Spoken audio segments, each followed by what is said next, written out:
Hi, welcome to my video, Salesforce to Xero Invoice API example.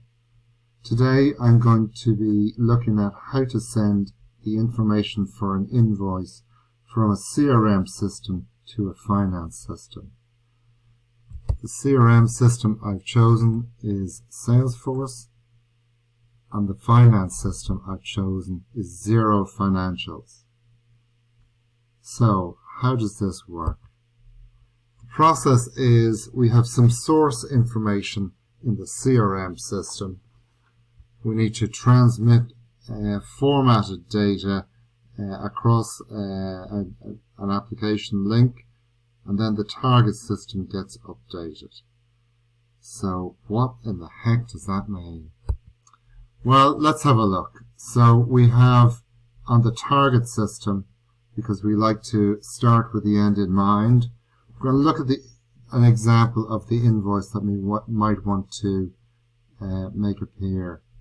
And then we're going to look at the same thing through the Xero API, which is the mechanism to transfer from one system to another. So let's have a look here. Now, this is Xero Financials. We've got all sorts of menu options, but this is an invoice. As I showed you in my previous video, we got information about the company that we're invoicing, we got line item details, we got tax details, and we got a little sum to the total amount. So this is, for all intents and purposes, how billing is done between companies. Now if we go back, and I'll give you this link. This is a link into the Xero API. Now this API previewer is connected up to my demo company, and here I've got certain endpoints, and it gets all very technical, but what you need to know is if you go back to the invoice, find the ID and the URL, copy, paste, click the Run button. This then sends this ID over to the Xero system and gets back the invoice information in this format. This format is called XML. But what you can see in this XML format, you can see things like who the contact for the ID is, the email address, you got physical addresses, you got all sorts of contact phone numbers. Then down here we've got line items. We've got, the first line item is golf balls. We had 40 of those, a certain amount. Then our next line item. And what you see is this pattern of information.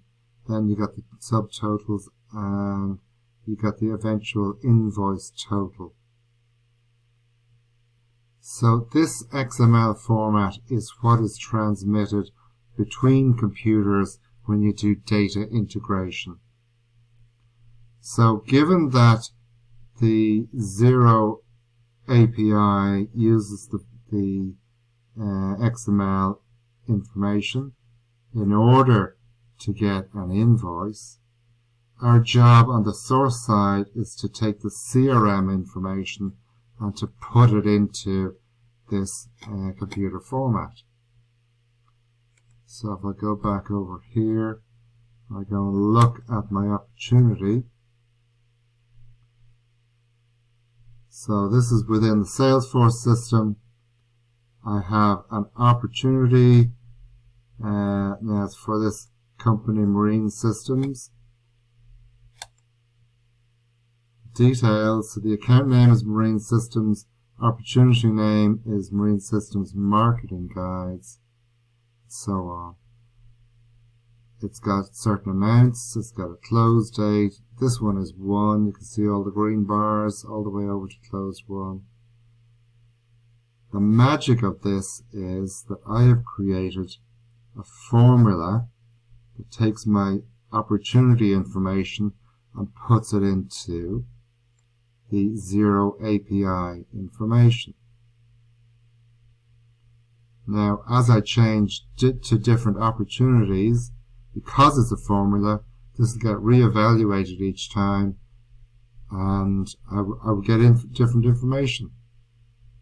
So if I just copy this, go to my previewer. Now, instead of get, I need to put this invoice. Paste plain text. Now if I click run, what happens? I get a response received OK, and then I get an invoice. It's got information that I sent over. It's got one line item, and it's got the totals. So, and there's the invoice ID. This is a newly created invoice. So if I go and, now where am I going to find that? If I go back to my invoices in Xero, if I go to my draft invoices, this is an invoice. The latest invoice created is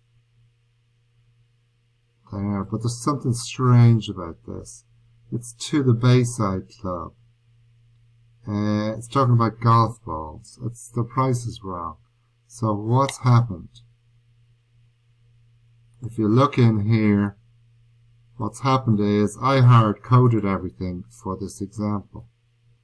So now we're going to go into the formula. So if you're a Salesforce admin, you'd be well used to formula fields.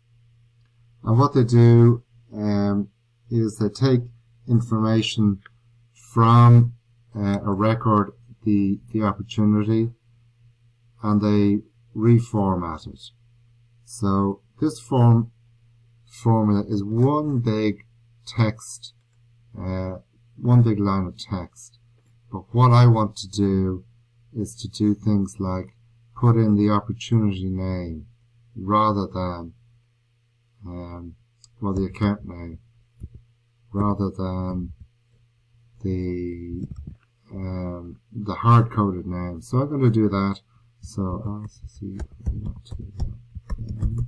now you can use the field insert, but I'm just going to type this in because I'm feeling pretty good. I'm going to put in a quantity of 1 and a total line amount that matches the opportunity total. So I'm going to insert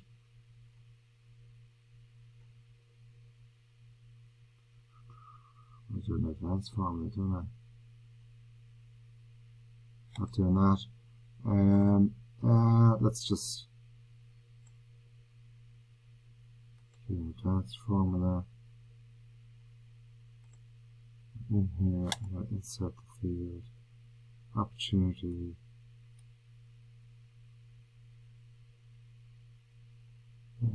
Quantity amount. There you go. So quick. So there's the amount. Also for the description, I'm going to put in the opportunity name. Okay, so I've made those simple changes,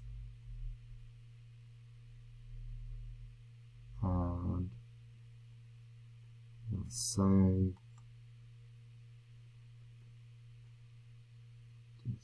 First.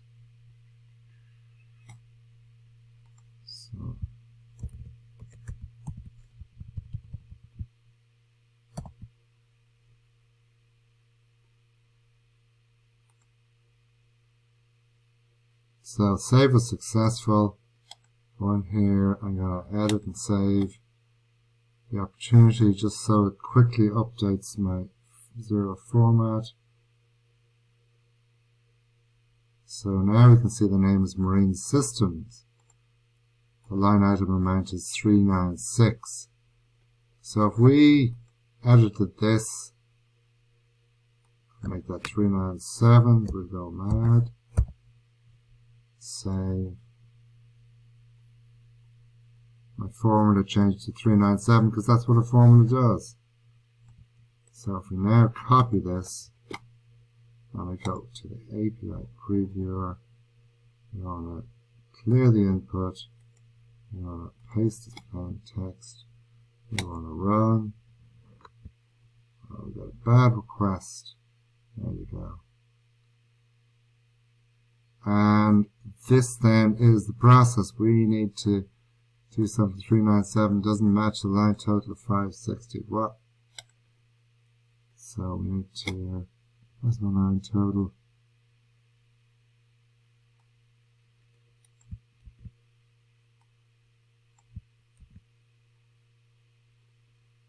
Okay, quick save. Edit. Don't need to change anything to update the formula. If you run a report, the formula will be updated. It's all about the cache. Copy.